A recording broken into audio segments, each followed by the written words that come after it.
Hello everyone, this is Carol Dimitrov with OPA Community Outreach, and the OPA free member talk today is with Christos Archos, and it's dealing with clients with mood disorders, escaping the prison of mind. We live in a world where mood disorders are increasing. A lot of our clients suffer from various mood disorders, especially depression. In our presentation, we will cover the reasons for which a person develops depression. We will discuss why clients with depression sometimes act against the benefits their natal chart gives.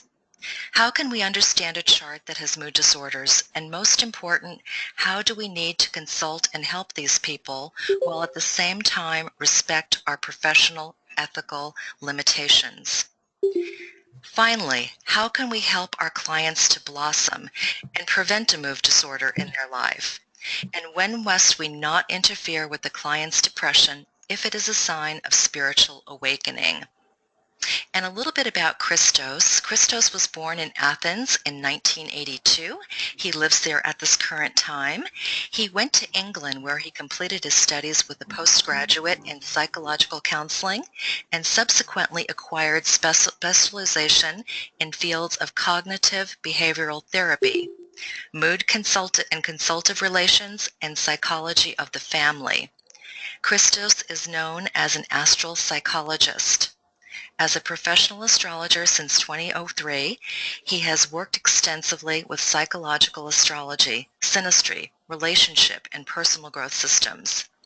He believes that each person has the opportunity in his life to release and change his life from situations that oppress him. He says astrology is the path to the discovery of our true self and the way we create our lives and to live it.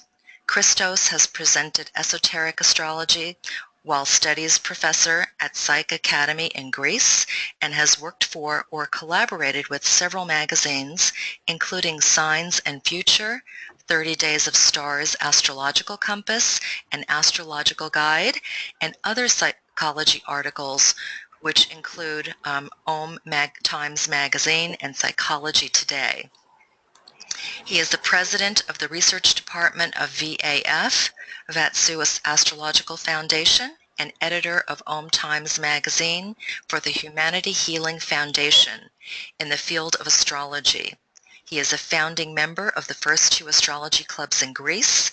Apart from specializing in modern astrology and psychological astrology, in 2015, Christos finished his studies in Hellenistic astrology and has also been active on both television and radio programs, sharing his psychological and astrological knowledge with the community.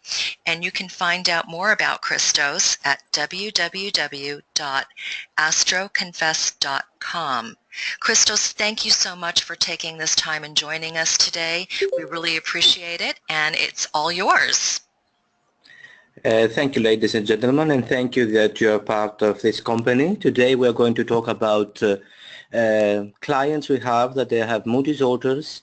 There are a lot of them, and sometimes they even create problems to their natal charts. So I think that we could have a presentation that will help us, all of us, how to help those people to develop themselves and how they can escape exactly the prison of mind.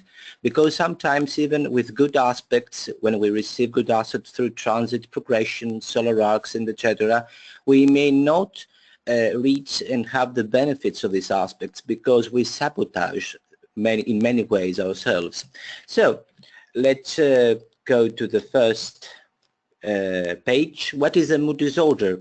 It is a psychological disorder is characterized by the elevation or lowering of person's mood, such as depression or bipolar disorder.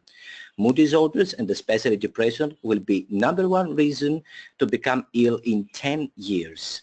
Of course, there are several mood disorders, such as the major depressive syndrome disorder, that it is on the depressive disorders, the bipolar disorders, substance-induced, alcohol-induced, benzodiazepine-induced, due to another medical condition, and I will stay here. When a person, for example, has a very bad accident and you may lose a hand or you may lose a leg and you become limp, you may be have some kind of depression, but this is not the core of the problem. The problem has to do with the problem that you've lost a very important part of your body.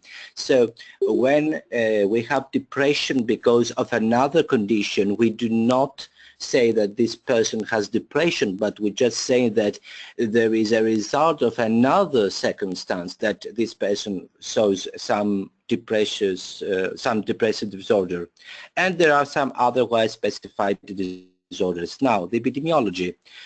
We have the major depressive disorder episode that are 8.6%, major depressive episode with severity of 7.7%, dysthymia 6.2%, and you can see the rest of the percentages. What is important is that in the Western world, especially USA, Western Europe, we're not talking a lot about China, India, or Africa because they are not belonging to what we call the Western group of civilization. So we will talk later and we will understand that depression is a social also disease and disorder. It's not just a disorder that everyone has in this planet. You cannot expect the same rates of depression in Mongolia with the rates in Greece or in Norway or in United States. So around 11.5% of the current population may have some kind of mood disorder. That means that 1 in 10 of our clients may have a mood disorder, and this affects our practice but also their lives, and this is a problem. Of course, we will see that mood disorders exist through several factors. We have biological factors, environmental factors, and other factors that we need to know how to find them in the natal chart, and this is very important. We know about the biological basis of mood disorders, and we know that we inherit the DNA from our parents. We know that there is the serotonin and norepinephrine neurotransmitters that they are in low levels with people in depression. We know that people that are identical twins usually have both a mood disorder, identical mood disorder. And we know that people that have depression and other mood disorders, they have changes in the lobe sizes and they have neurological complexities that it is different from the other people. Because when you think in a negative way, when you think in a way that you don't have self-worth and you believe everything is going to be a mess in the future, that, believe me, will going to change the shape of your brain, and this is very important. But how we can find that? Through astrology. This is the important. I have to do about that. Okay, so I will see all of my presentation. Okay, so the easiest way to understand in a natal chart if a person has a mood disorder and it is inherited from its parents, you just have to compare the natal chart of the parents with your own natal chart or the natal chart of the client. For example, if I have a mother that had, let's say, a depression, and I have a lot of common elements with my mother's natal chart, I may have depression myself because, as we said, depression is something that we acquire genetically through our parents, through our genes. So if a natal chart has a lot of common elements with the natal chart of our parents, one of our parents, and especially the one that has depression or other mood disorder, we may have also the genetic signature that we may someday show some kinds of a mood disorder. Also, planets having lots of aspects and band conditioned Venus, Mars, or Pluto. We will see later that Mercury, Jupiter, Venus, and Mars are very sensitive planets to people that they have mood disorders. And this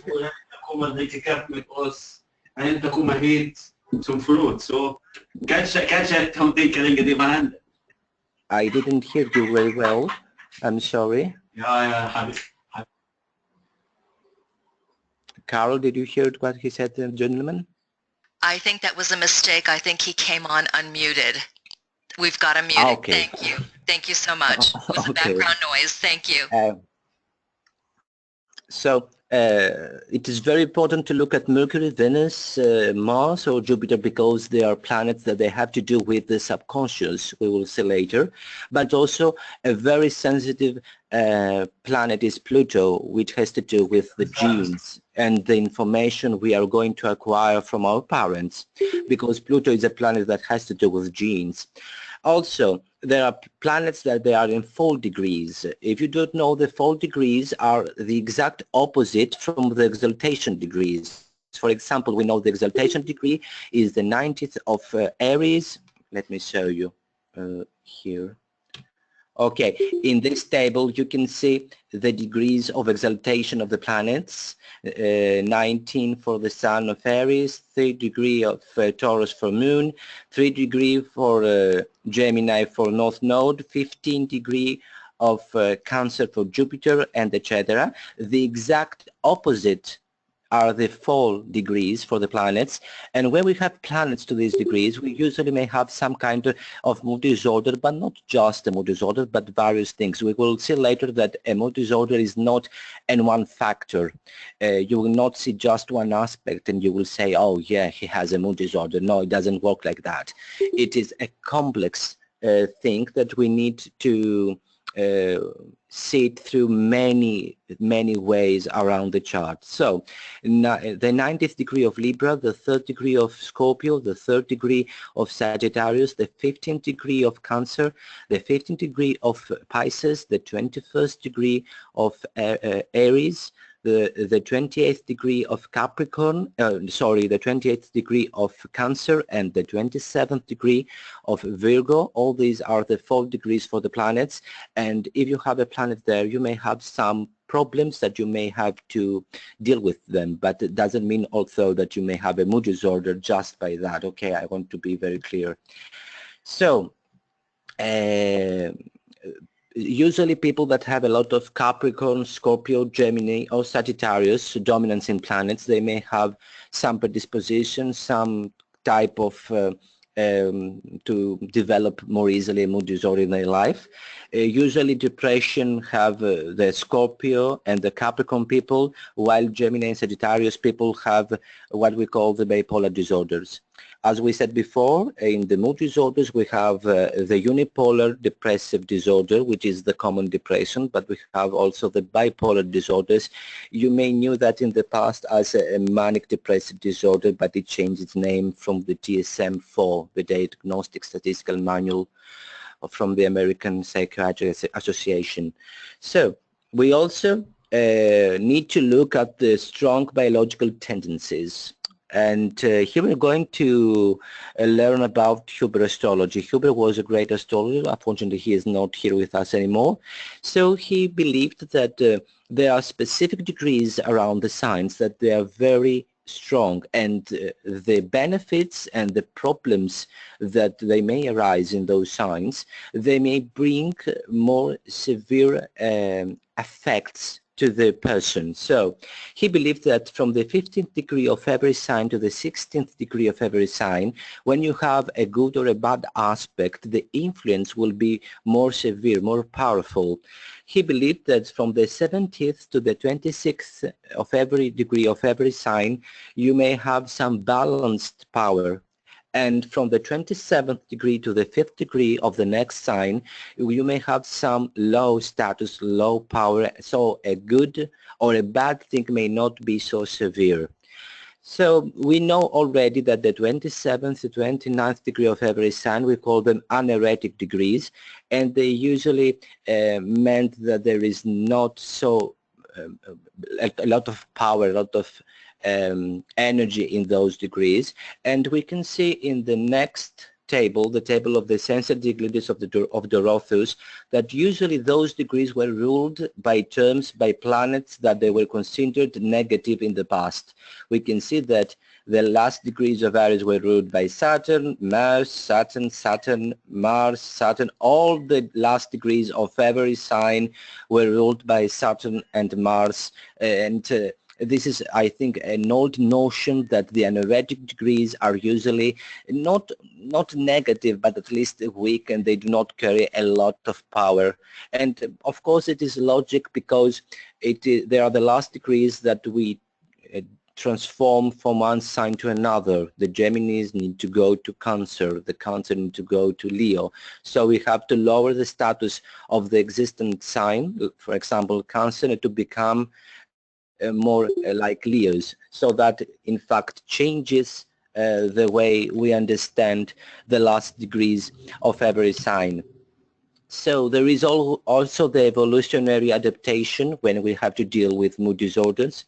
While a low depressed person can cope better with difficult situation, usually a high depressed person or a person that has a mood disorder will not risk a lot. A depressive person will not risk. So the psychologists and the psychiatrists believe that there is a benefit sometimes that a depressive person will not risk things, so he will be safer to transfer his genetic information to the next generations, while persons that they do not have depressive symptoms, they may risk a lot and they may not be able to fulfill what we call the biological basis of life to transfer to the next generation your genetic signature, your DNA.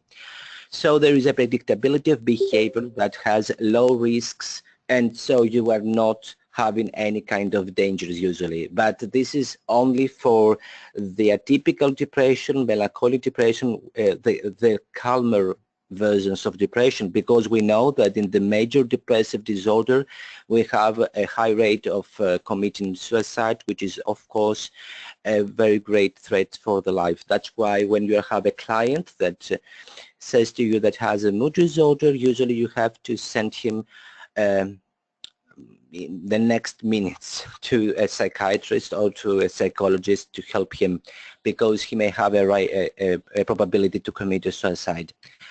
So there are also environmental, social bases for mood disorders. For example, countries that don't have a lot of sunlight, their population have an increased level of mood disorders. That doesn't have to do with astrology, that has to do with how life it works. Scandinavia, Russia, Canada, countries that do not have a lot of sunlight, usually they have higher rates of depression because they do not have a lot of sunlight, and that doesn't help for their psychology.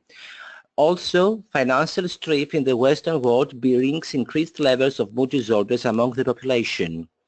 For example, Greece is a very sunny country, but in the last years we had a great increase on suicide and major depression levels because of the financial crisis. People could not get along and could not deal the problems, so we had an increase in mood disorders and in suicide rates.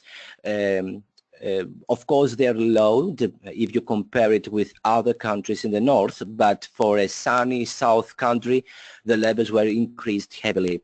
And that doesn't happen to other countries that do not belong in the Western civilization. For example, we do not expect such kind of rising levels of depression, for example, in a country of a third world, because they do not have the financial easiness and the wealth, so they will not feel that they've lost something, so they will acquire a mood disorder later.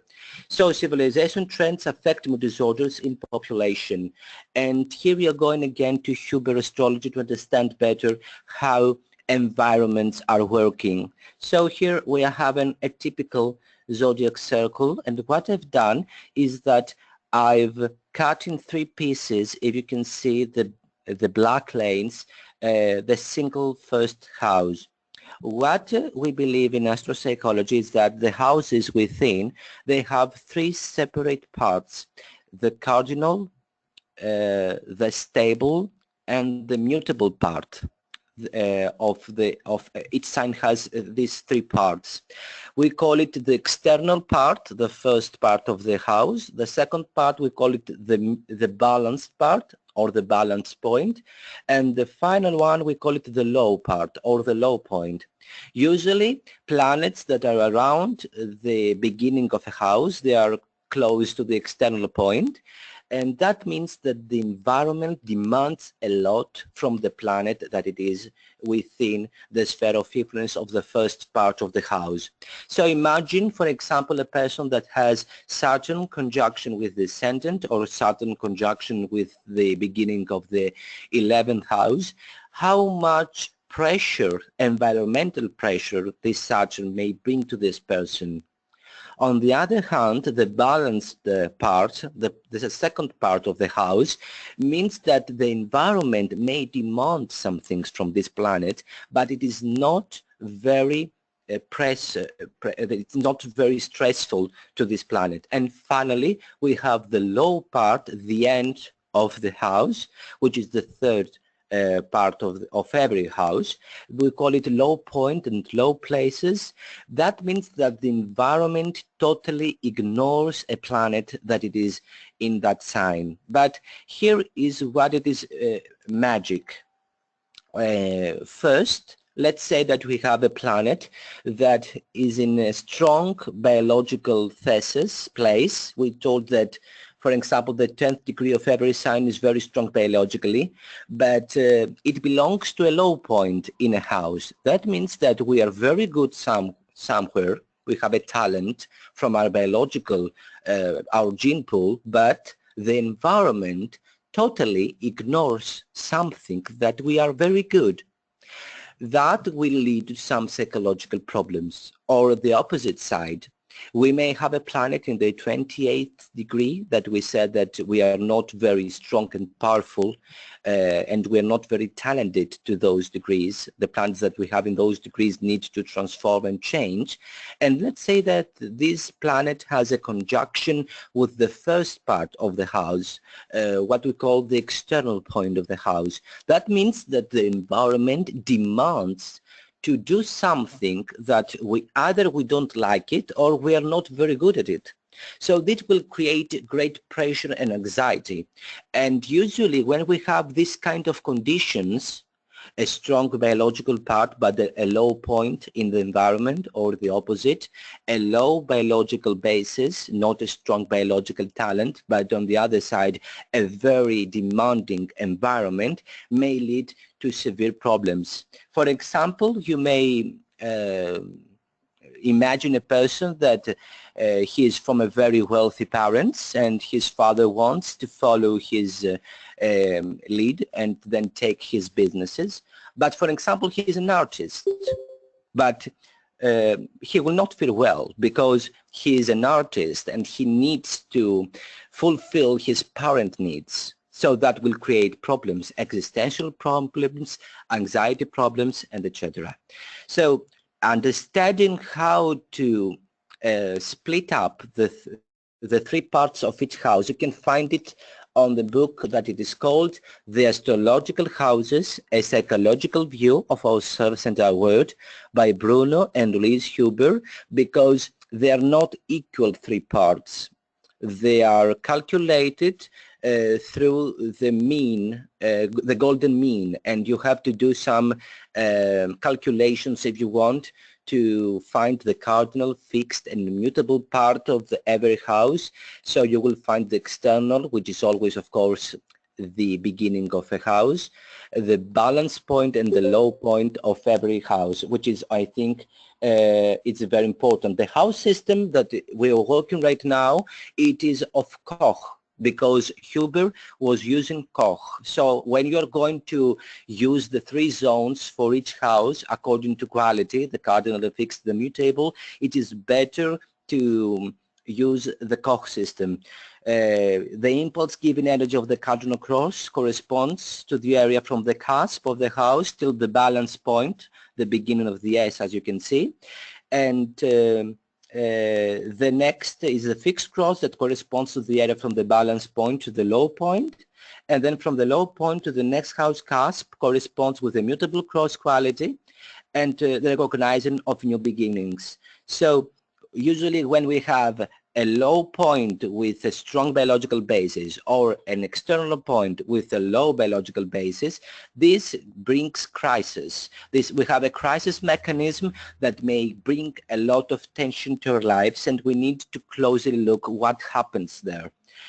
So let's continue.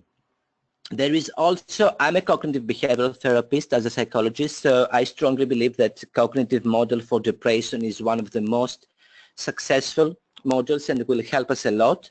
There is a Beck's model of depression that was founded by Beck in the 1979. We have the cognitive triad, and we can call it also the negative triad, which is the three negative schemata, which is the negative view of the self, will lead to a negative view of the world, and the negative view of the world will lead to a negative view of the future.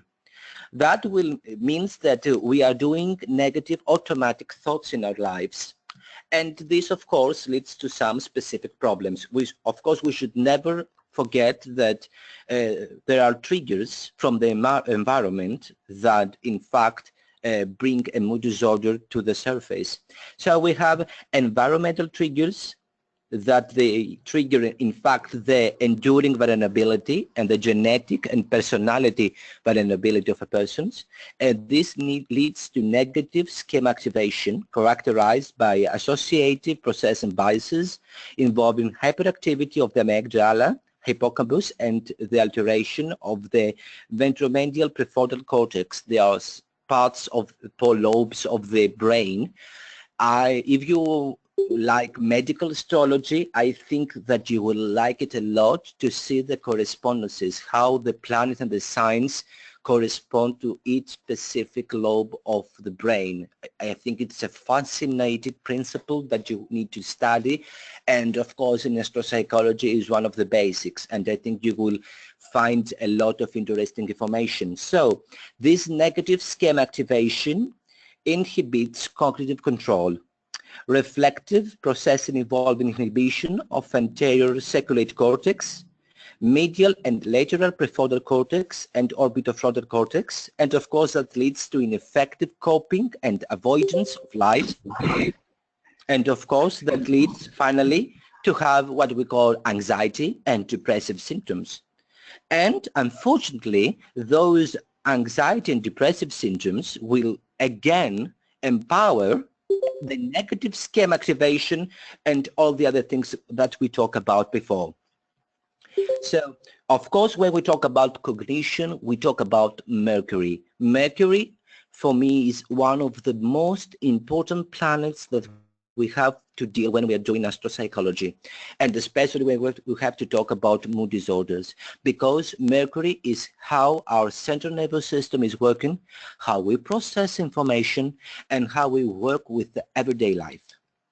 So in the cognitive model, Mercury and Jupiter may be in difficult positions in the natal chart. For example, a Mercury in Sagittarius, Mercury in Pisces, Jupiter in the 8th house or in a house that is not working very well, with having a lot of bad aspects, a lot of 8th harmonic aspects to Ascendant and Mercury.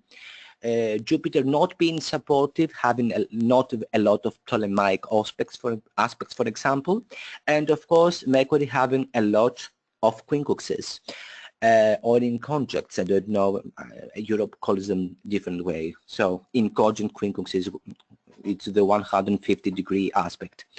And so when you're seeing a lot of quincunxes, usually there may be some health problems.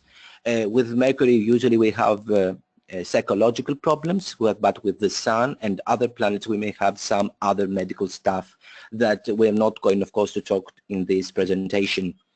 Then we have the environmental, the so-called developmental basis of depression. Okay, you have some specific biology, you have some specific environmental issues that they affect your behavior and your disorder, for example, but we are people that we grow, and through this growing we change. That's why I believe strongly as a astropsychologist that we should not look just our natal chart. We are not just a piece of paper that was born before 30, 50, 60 years before.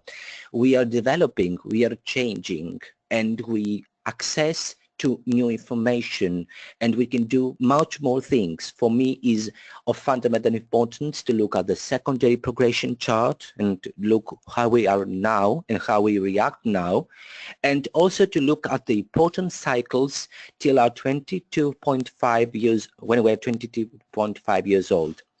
So we have some important cycles. For example, we have Saturn and Moon with difficult positions, and the rulers also of the 4th and the 10th house. We all know that Sun, Moon, Saturn are very important planets, and so was our relationship with our parents. And of course, the rulers of the 4th and the 10th house also show us a lot about the parents we have. Just as a very small information, when you're adopted, your biological parents may be Sun and Moon, but the parents that you grow with them are the 4th and the 10th house rulers. So we need then to look at the progressions, transits, and whatever technique you may know around 3 years old, when we have the first Jupiter square Jupiter. The transit Jupiter is making a square with the natal Jupiter. Then we have to look the 6 years old, when we are with Jupiter having opposition with the natal Jupiter. Around 7, 8, we have the first square of Saturn with itself, a great moment. You have to look all of the aspects a person may have in this period of its life, because a traumatic moment, a traumatic event may create severe psychological disturbances in our later life.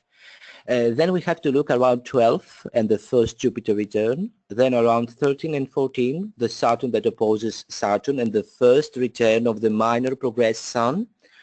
Then we have to look around 18 to 19, the first Saturn return, our nodal axis. In astropsychology, the nodal axis is not about karma. It has to do mostly about our parents as one, how we deal with them. And there is an explanation with that. As you know, the North Node, in fact, is the point that Moon meets the ecliptic, the path of the Sun. So it is when the Sun and the Moon connect to a simple state of having a conjunction and a parallel. That's why in places we have the nodes, we have eclipses. So I believe, and in astropsychology we believe that North Node has to do with both our parents, how we walked with them. So when we have the nodal axis returning to itself, it's very important to understand how we dealt with those parents all these years and how we're going to deal with them later. In the 21 years old, we have Saturn square Saturn, we have Jupiter square Jupiter, the first square of Uranus with itself. And finally, in 22 and a half years old, we have the progressed Sun having its first sixth harmonic, 22.5 degrees. Also, parents are a motor of change. We have Sun, Moon, and Saturn, the relationship with the rest of the chart, how they work. The North Node as a symbol of parents' unity. That's why you may have very bad childhood, and you may not have a bad Sun or a bad Moon, but you may have a bad North Node having severe bad aspects, like square with Saturn and on opposition with Uranus, and etc., having aspects that may lead to severe problems in family, but you don't have problems with Sun and the Moon. But the problem is because the North Node, it brings a lot of bad aspects to the chart. And of course, it's very important what exists, what is in the 4th house, and how the ruler of the 4th house is in the natal chart.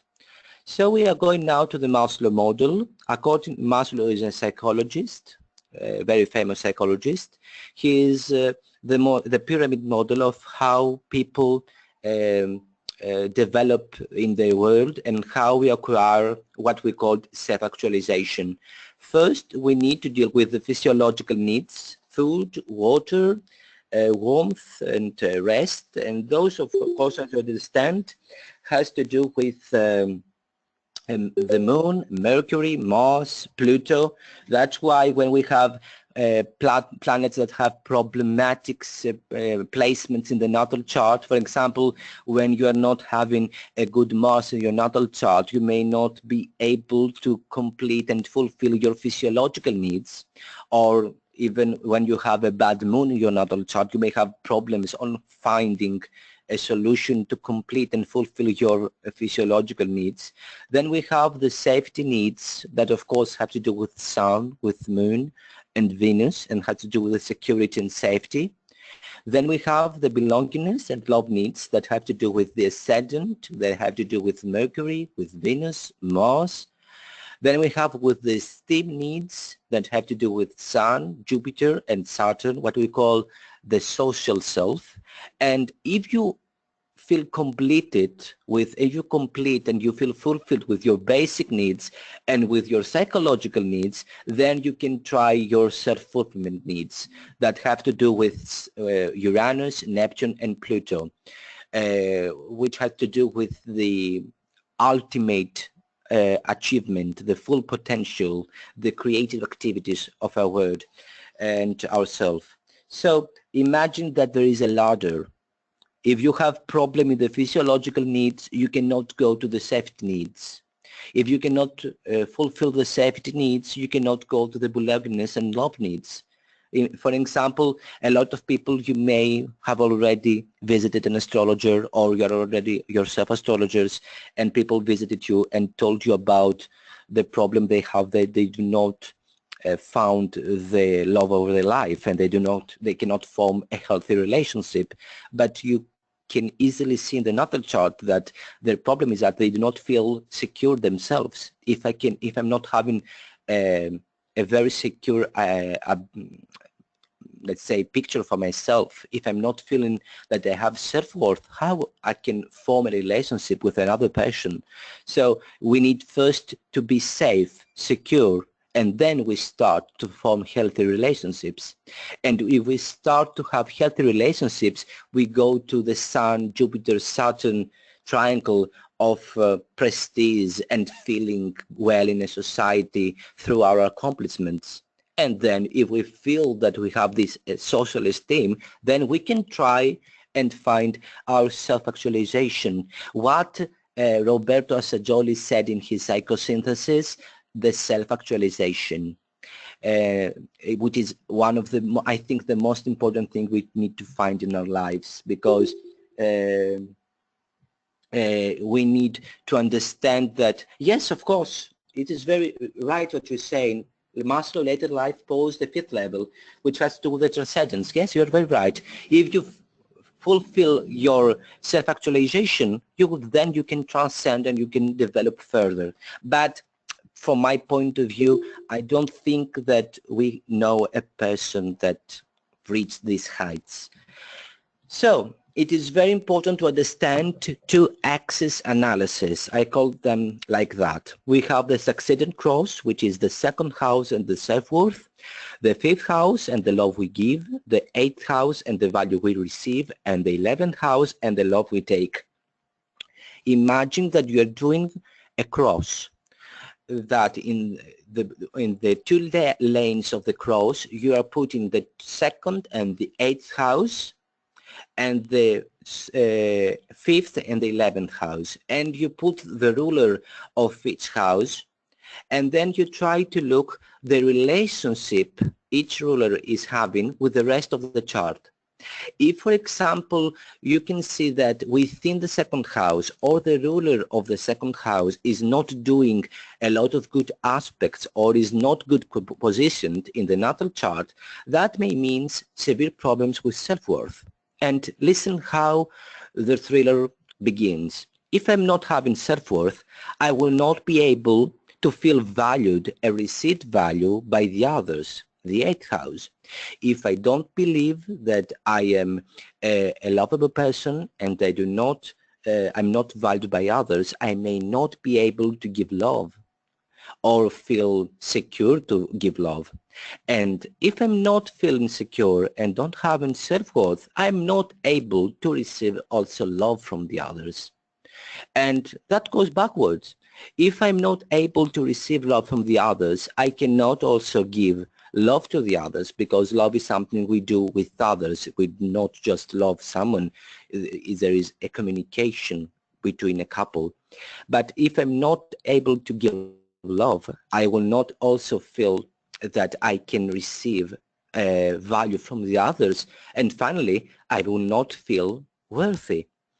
So given an attention to the rulers of the second, fifth, eighth, and 11th house, you may find what we call the emotional basis of mood disorders, because everything in this life has to do with emotion and intelligence and information. In the succeeding cross, we understand what we call the emotional level of mood disorders. I'm not feeling worthy, I'm not feeling lovable, so I feel a mess, I'm not feeling well. And this is very important to look at. In the mutable cross, the cadent cross, we have in the third house, the sixth, the ninth, and the 12th house. In the third house is how we think in our everyday life. In the sixth house, how we exist in our everyday life. In the ninth house, our philosophical way of thinking, and the 12th house, the spiritual life, and our sense of existence. So, if I'm not having a capacity, third house, and the rule of third house, to think very well in a healthy way in my everyday life, I will not have a healthy philosophy of life. I will be negative, I will approach things with fear, and I will feel closed from the others. If I'm not happy with my everyday life and with my everyday existence, my work, my job, with my everyday relations with people, with how I feel with my body, that's why the sixth house has to do with the body illnesses, then I will not be secure and I will not have a very good spiritual life and a spiritual existence. That's why it's very important to understand the cognitive problems in this cross. The cadent cross has to do with the cognitive side of mood disorders. The succedent has to do with how we feel, and the cadent cross has to do with how we think. So you may understand also the root of the problem when you're dealing with a natal chart. If there is a problem in the succeeding cross, then there may be problems in how we feel. If there is problem with the cadent cross, is the problem on how we think about our lives. Also, there is the inheritance model, which is, I think, is of great importance. When we have to deal with a person, unfortunately, we try to find everything just from a natal chart. Although, if you are, for example, an Aries, it is very difficult to grow old with your parents, and your parents being a Leo and a Sagittarius, which means that they support your Aries nature. And it's completely different to be, for example, an Aries and having a Cancer mother and a Scorpio father. You understand that the combination itself is very difficult in the second hypothesis. So it's very important to look with whom you grow old. Our parents, our sisters, our brothers, there are people that we are living together for very, very long time. And we every day react with those people. And this is very important to understand that we need to understand how those charts affect our own natal charts. But finally, we need to do what we call the derivative composite chart that shows patterns of mood disorders in a family. You can go in Solar Fire, in Carol, can I say, programs, or is it like advertisement? Yes, that's fine. Yes.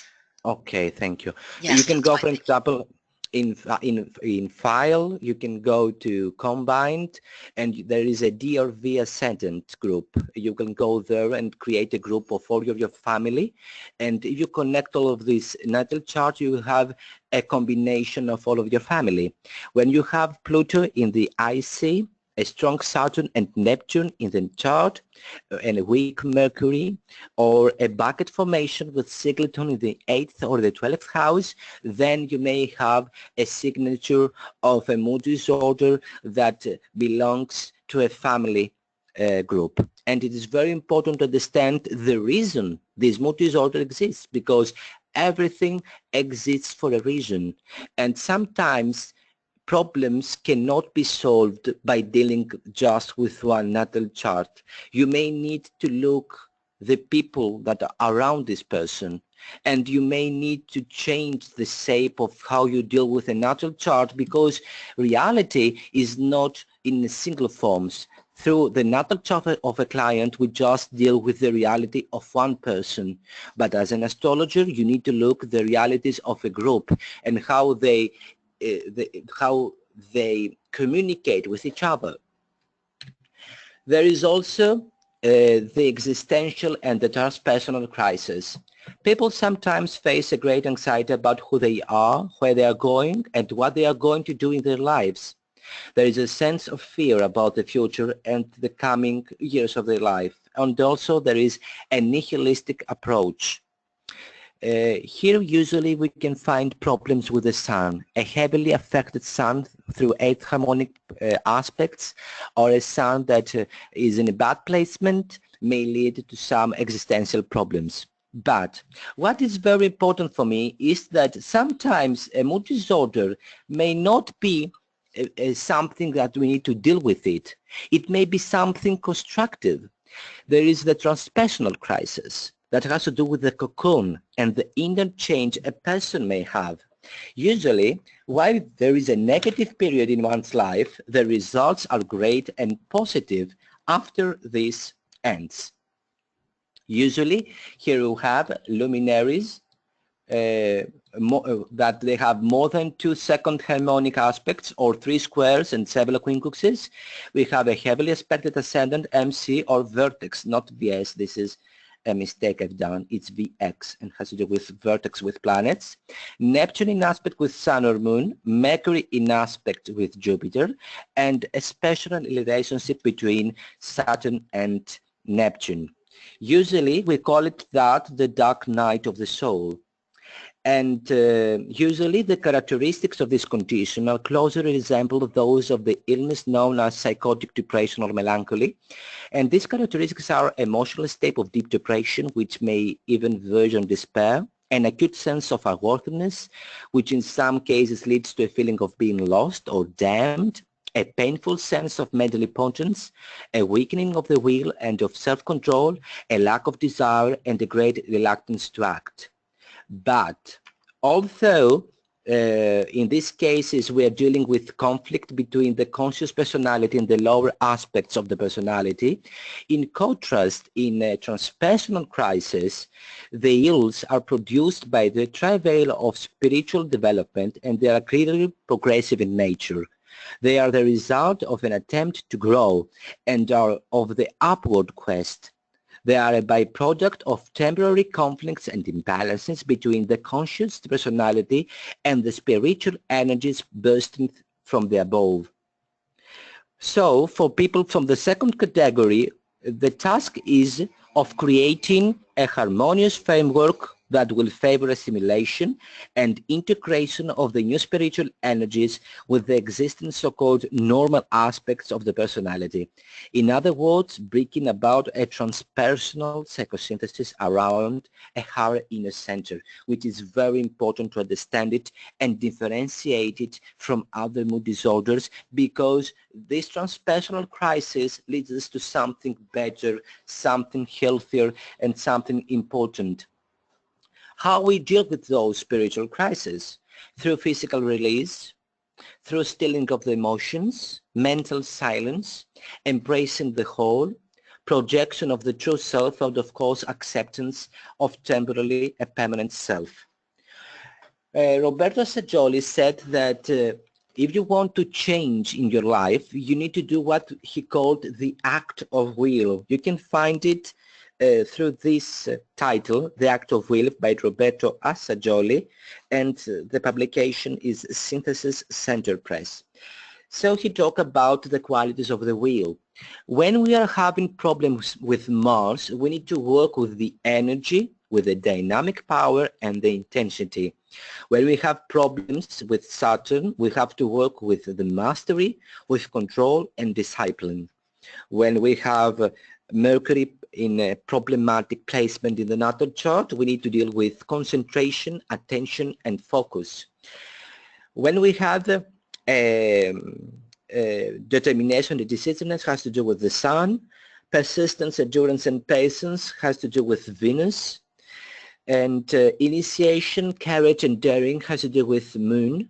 And finally, organization, integration, and synthesis has to do with Jupiter. So if you're having a person that has a transformation crisis, a transpersonal crisis, you need to look at which planet is energized right now, and you have to deal with what he needs to do right now. If the problem has to do with Mars, he needs to be more energetic, to be more intense. If he has a problematic Moon, needs to be more courageous and initiate in his life. And if the problem, for example, has to do with Jupiter, he needs to synthesize the events, the transits, the progressions that he's now having his natal chart. To understand better how we can find the mood disorder, I've put in the presentation some basic midpoints, which they are very important. These are the midpoints. Reinhold Ebertin itself said that they may bring some mood disorders and some mental condition. I think it's very important to look at the Pluto equals Sun-Saturn midpoint is one of the most severe midpoints. If someone of you don't know what is a midpoint, it is we have an angle between two planets, and we separate it by 2. The place of this separation from the 2 planets is the midpoint, the mean distance between 2 planets. And if Pluto is forming, for example, an 8 harmonic conjunction, semi-square, square, sesquiquadrat, and opposition with this mean region of the Sun-Saturn midpoint, if it forms an 8 harmonic aspect, then we have a midpoint picture. This is one of the worst midpoints. Of course, we have other midpoints. They will have, Carol, all the presentation, right? I'm sorry, Christos. Are they going to have the presentation? Yes, they will be getting a copy of this, either later today or by tomorrow. So they will have these slides actually on the video presentation. Great. So you can find all of the midpoints here and understand how they work in your natal chart. So what clients have to face when they have a mood disorder? They have negative thoughts, low self-worth, sense of nihilism, darkness, emptiness, they feel tired, hopelessness, or they may feel like maniacs, and through extreme positive thinking they may also create more problems to their life. So what they are doing when they have a mood disorder is that they are losing time and opportunities, and they are finally absent of their own lives. The negative or extreme positive thoughts lead to bad usage of Jupiter expansionism. You believe that you can do everything, and unfortunately you can't. You have negative inhibitions from Saturn. You have a manic or obsessive ideas from Pluto. You can be manic with Uranus, and you may lead yourself to deception with Neptune. So how they counter these positive aspects we may have? Usually people that they have depression have blind spots that they do not help them to use the positive aspects in the right way. So then when they don't believe themselves, they usually cannot use the proper way the good aspects we may have from Jupiter, Venus, or even from Saturn, that also is a great teacher in astrology. They usually form a negative, let's say, a way of thinking, and through this negative way of thinking, even if you see that they are going into a very positive part of their lives, their transits are very well, their progressions are very well, their solar arcs are very well, their primary directions, diagonal releasing, whatever technique you may use, you may find that they are going well, they're going better in the future. But when you have a mood disorder, you are not going to see that, and you are not going to use this positive reinforcement from the universe. You will close yourself to a prison, and you will not be able to go out. And that is a problem, because when we are dealing with people with mood disorders, they are self-destructors. They do harm themselves, and they do not in reality want to change that, because usually people learn to feel bad, and when we learned something, we don't want to use it to change it. I'm sorry, because change may be threatened to ourselves. They may feel threatened by the change. So it is very important to understand that these people do not know how to use the possible positive transits, progressions, and etc. they may have. And you need to help them to understand them and use them the proper way. And this is, I think, the most important. Beware, as I'm saying in the end of the presentation of this picture, the shadow effect. Shadow effect is the rarity that your secondary progressed moon may have a conjunction with the transit Saturn. As you know, both of the planets may have almost a common travel speed. So you may have for a long period a secondary progressed moon having a conjunction with the transit Saturn. This is called a shadow effect, and you need to work closely with those people, because the mood disorders will be very intense and heavy usually, and we need always to look carefully to those people, because they may feel more sensitive and they may feel more depressed than the other people. So changing our counseling, we need to change the way we deal with those clients having those mood disorders, so they will help themselves and use those good aspects, good transits they may have in the future. So we need to help clients understand the biological and environmental factors we talked before, find good dates for the person to fix important social inhibitions. They may be shy or lonely, and we may find dates to help them to fix that. We need to be positive to the client.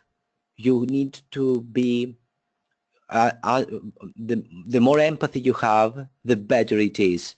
In psychology, we say that no matter the technique you may use, psychoanalysis, cognitive behavioral therapy, human-centric counseling, whatever technique you may use, the important factor is the relationship you form with the client. So astrologers also, the important factor is the relationship you form with the person that is coming to your office. So convince the person that has his future in his hands. As an astropsychologist, I totally do not believe in fate. I believe that humans can change their life. This is a fundamental pattern of belief in astropsychology. You have to talk about the positive talents and abilities of the natal chart and find ways through predictive techniques and the natal chart to strengthen their consciousness. Also, to talk about their obstacles and how they would like to deal with them. Where are the solutions found in the natal chart? You may find a difficult aspect. Let's talk about a typical difficult aspect. Sun square Saturn. Okay, you found it. So, are there any trines? Are there any sextiles? Any mutual receptions that they may help these bad aspects for this person to use it in a constructive way? I think it is very important to look closely in the natal chart. Also, we need to do something in smaller pieces, because that always helps the person to succeed. Slowly, one step at a time. Focus on the things the client can change through prediction techniques the next months or year. Don't try to talk to him about what will happen in 5 years. Try to bring him your set of predictions about what will going to happen to the next months, and work constructively with those aspects, so he will find easily a way out from the problem. Be kind, of course, warm, and develop your empathy. Do not criticize. I'm talking to the Geminis and the Virgo here. I'm a Gemini too. Do not smart talking. Do not try to tell him to think logically. They're not illogical people. They're not stupid. They're just lost. They're lonely. They feel lonely and unworthy. They are logic people. They just need help. And of course, talk about previous developmental trauma and problems that came from the natural chart analysis about the cycles we talked before. And then we have to deal with two specific planets. We need to deal with Mercury, the cognitive side, and Moon, the emotional side. Discuss what he thinks about his life or give some examples from everyday life and try to understand how the person would think about them. Always according to the sign and the aspects of Mercury is doing, try to be constructive on how he can use the positive side of the planet. Spot the mood disorder aspect or bad position and try to elaborate with the client. And finally, construct a way with the client of solving a problem on a realistic plan based on the client's natal chart. Because something that you've told before to a client doesn't mean that it's going to work to this client. We are totally different, although we are all humans, and we need to understand this specific individualization we are reading in a specific natal chart. Don't try to do the same trick twice because it will not work to two different people. Also, dealing with the moon, try to understand his emotional situation and how he feels with his life. Elaborate the relationship with his parents, especially with mother. Find new ways for him to feel positively with his life based on the moon's position in the natal chart. And when client does not find positive ways to express his moon, you have to try so that he can deal with his self-worth and the upcoming possibilities. Finally, encourage the person that he can change his life if he wants to, which is incredibly important. Right now, what is very important, that sometimes our relationships may bring a mood disorder to the surface. There are particular aspects in synastry that they may bring severe problem to people. For example, you may be a low self-worth person that bring in his life a person with a narcissistic disorder.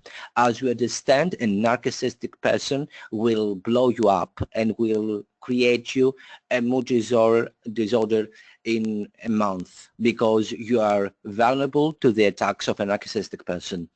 So when a person we have a relationship activates badly a problematic aspect or position we have in our natal chart, things may deteriorate easily. If you are having this moon Saturn square, for example, in the natal chart, and you find a person with a Pluto opposition sun, and this Pluto opposition sun is in conjunction with your moon, believe me, you will not feel very well with the results of this relationship because you will feel threatened and you will feel that he is really suffocating you.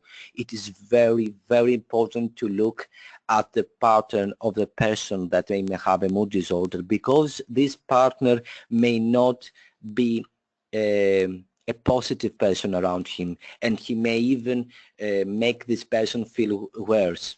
So usually people with disorders tend to bring their life victims or abusers that will activate with their planets exactly the regions of the natal chart that has a problem. Also, very important is to look at the dreams your clients may have. And you were going to tell me what I'm going to do with the dreams. I'm an astrologist or I'm interested in astrology. No, you're interested in the dreams because you need to look at the date he may saw a dream and understand what this dream was talking about. Dreams can also be a valuable source of information to people. If the client remembers the date that he saw an important dream, it's always a good idea to look at the situation of the natal chart with the current transit progressions and solar arcs. A dream is a whisper of the unconscious and will help us to spot various things in our lives.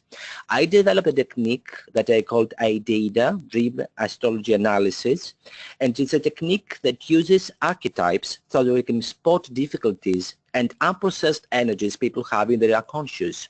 Usually try to do a diurnal chart. A diurnal chart is the chart you have for today at the time you were born. For example, you were born 6:30 in the morning. For every day, just put 6:30 in the morning and look at the chart. Now, if you're having a dream, look at this journal chart and compare it with your natal chart. Believe me, the results will be astonishing.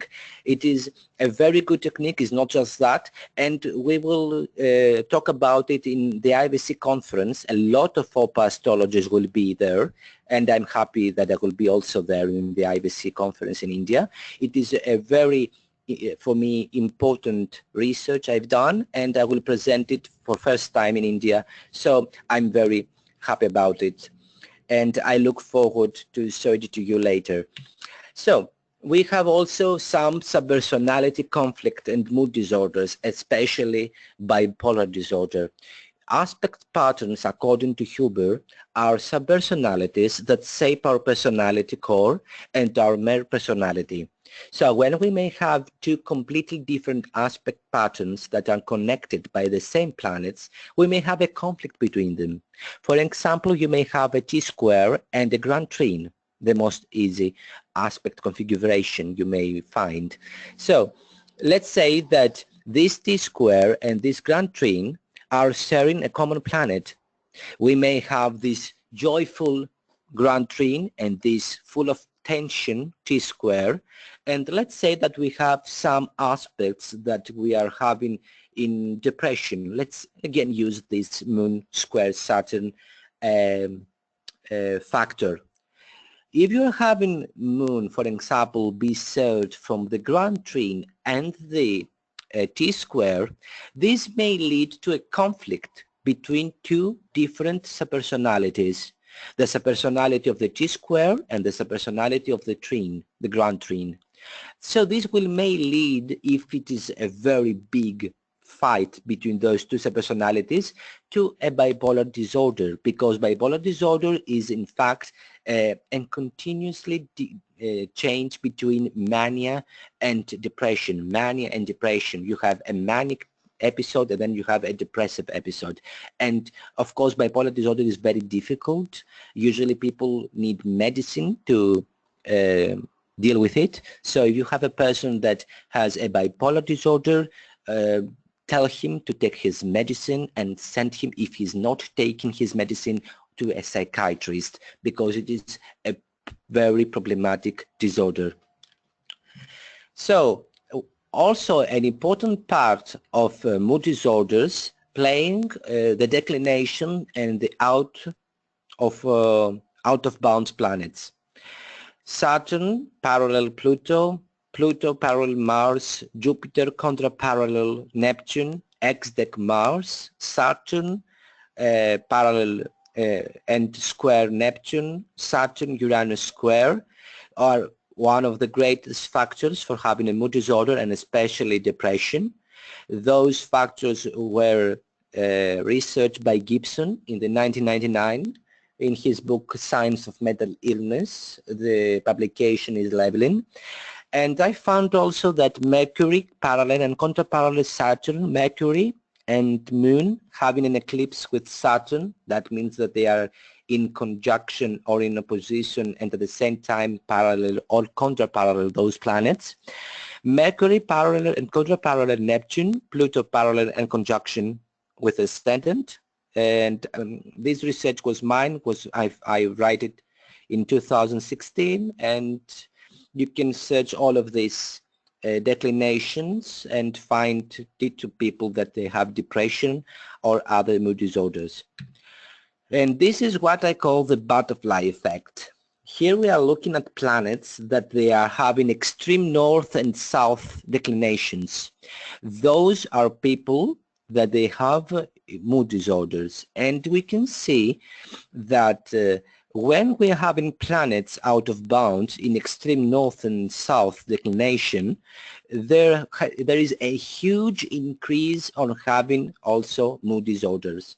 That's why I'm calling it a butterfly effect. I found that usually all the planets that are out of bounds or they're in HDEC or in XDEC. HDEC we call a planet that it is nearly the bounds. XDEC is when they're out of bounds.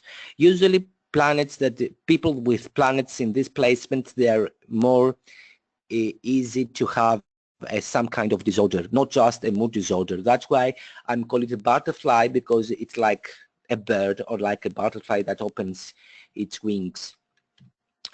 So there is another great technique. We call it the longitude equivalent declination and the true self. The longitude equivalent declination, what it's doing is to take the proper declination of the planets and saying that if Sun was in that declination, will be in this longitude, because usually the planets do not have the same declination and the same longitude as the Sun does, because the Sun is always having the same declination and the same longitude, but the planets do not.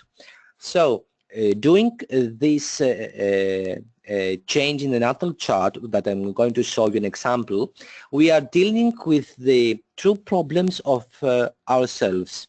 It gives us clues about what we need to give to the client as counseling. Also bring in front of us our true selves, because we found the true Sun-Earth relations.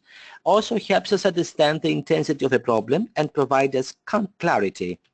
And this is an example. We have in the left side a normal natal chart, and in the right side we have the longitude equivalent declination chart. While in the natal chart the moon is in 29th degree of Sagittarius, we can see that in the longitude equivalent declination chart this person has a moon opposition with Saturn, and there is a T-square with Venus. So we have a Sun, a moon Saturn opposition, and also there is this T-square with Venus. We could not spot that in the normal chart. We cannot see a moon-Saturn relationship, but when we look at the longitude equivalent declination, we understand why he has a depression.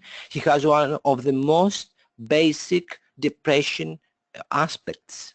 This is Moon-Saturn or Mercury-Saturn. So longitude equivalent declination is a technique that may help you understand some hidden things that the natal charts may not show easily if you're not looking at the declination data. And of course, I'm having a herbology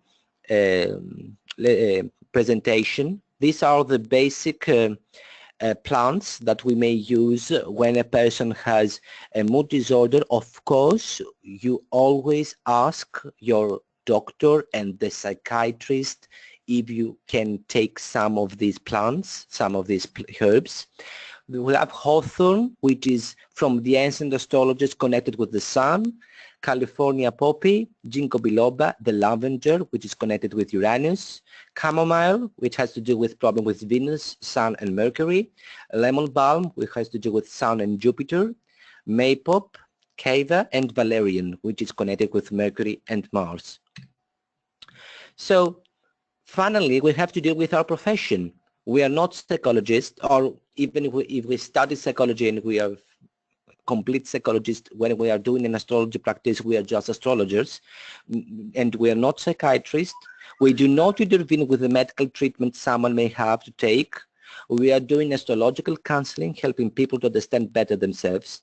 We do not heal, but we act as a candle in a labyrinth, helping the client to take the right choices, and we respect the needs of the clients.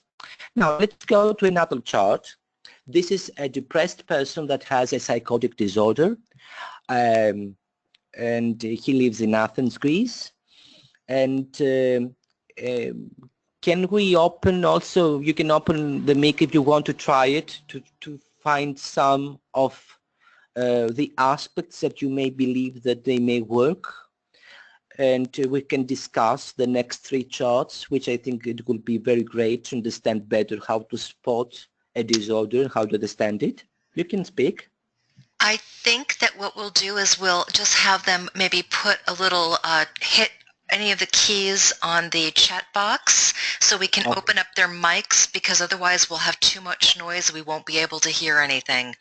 Okay, Because we have too many thank you. people on, yes. So if you have an idea about this chart, please definitely share. Just click on the a little tap on the keyboard and your name will come up and I'll be happy to unmute you.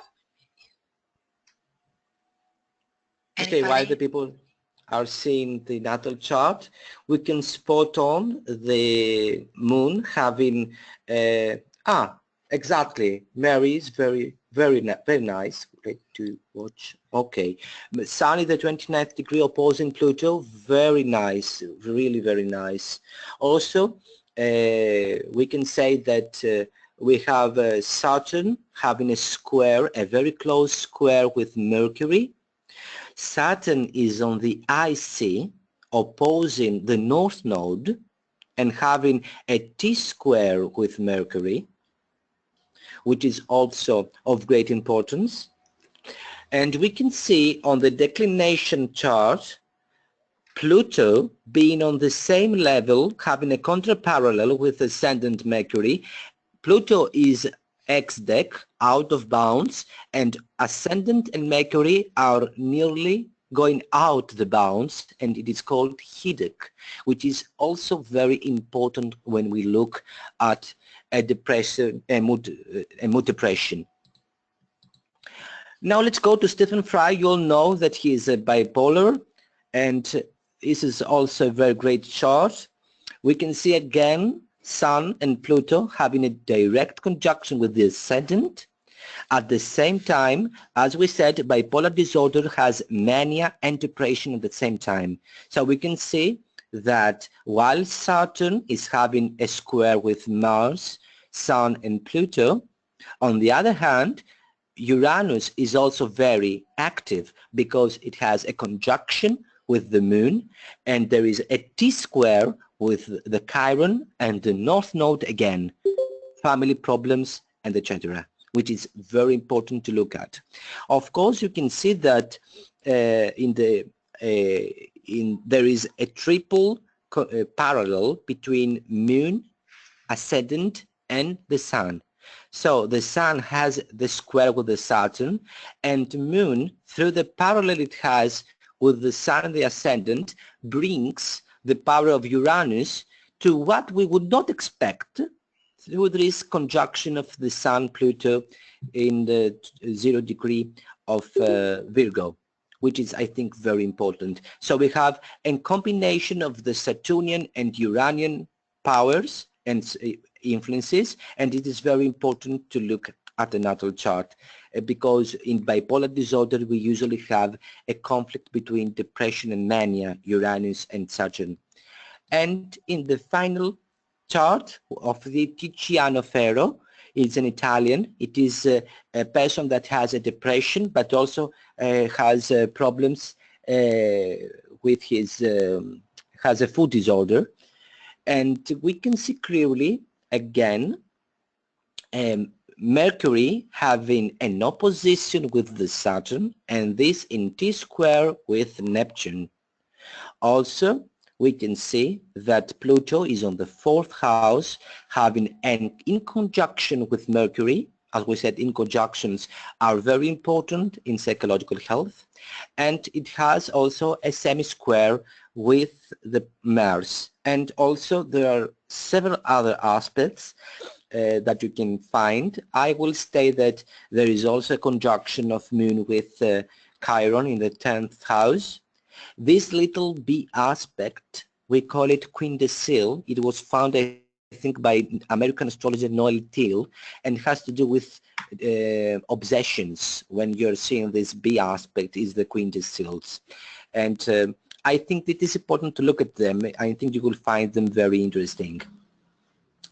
And if you also try to change those charts and put them to Koch system and change them to mutable and fixed and cardinal parts of the houses, you will find out a lot of information. that will help you a lot to understand more basic stuff about his natal chart. This is, I think, my basic presentation, and I really would like to thank you for your time. You can find me in the links you can see in the last presentation. Thank you very much for your time, but I don't know if you have any questions. Thank you, Christos. That was absolutely amazing. I know many of us are going to be looking at our charts thoroughly after this presentation, as well as our clients and those we love. I know that we did have a comment from Mike, and Mike wrote that Maslow in his later life posed a fifth level, which he referred to as self-transcendence, and that was the chart that you were showing with the pyramid earlier in the presentation? Exactly. That is why Roberto Saggioli was an Italian psychiatrist, that he believed that there is not only the conscious and the unconscious, but there is also the superconscious, the transcendence, and he added this dimension. And exactly is that what we are trying when we are doing astropsychology. We are trying to find the peak of the pyramid to be transcended. Thank you. And Marlene also has a question regarding the named degrees in the earlier slides. Are these degrees referring to the ordinal numbers such that a planet in the fifth degree means a degree going from 4 degrees 0 minutes to 4 degree 59 minutes? And the first degree, 0 is 0 degree 0 minutes to 0 degrees 59 minutes, etc. Important to know for the essential dignity table, we know where the exalted degree, fall degree really is, and also can there be a 1 to 2 degree conjunction to these exalted fall degrees? Thanks.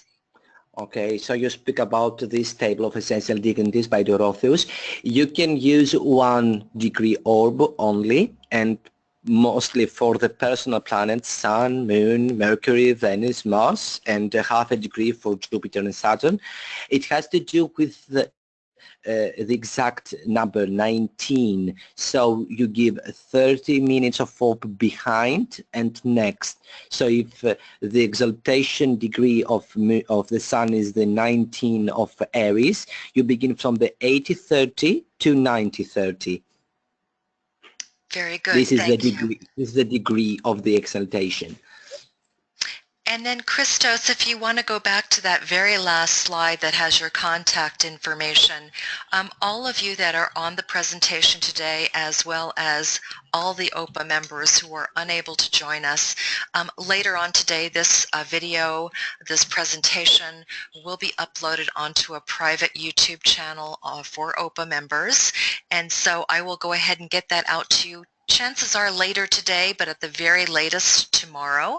So please make sure that you look for your OPA Community Outreach email, and it'll say OPA Talk Presentation, Video Talk, or Video link on it. And all you have to do is open that email, click on the link, and it'll bring you right to Christos' video presentation. I just wanted everybody to make sure that you have all of his information on that very, very last slide. So if you have additional need additional information from Christos, you can contact him on his Facebook page or his website and communicate with him that way. And I think that everybody is saying thank you. They've enjoyed the presentation. Rasha does have a question, and she's saying, what if Mercury is station or retrograde? Well, Mercury being in station means, well, depends. If he is stationary and goes direct, it's not a big deal. Means that his life will going to change and he is going to be more in tune with the environment.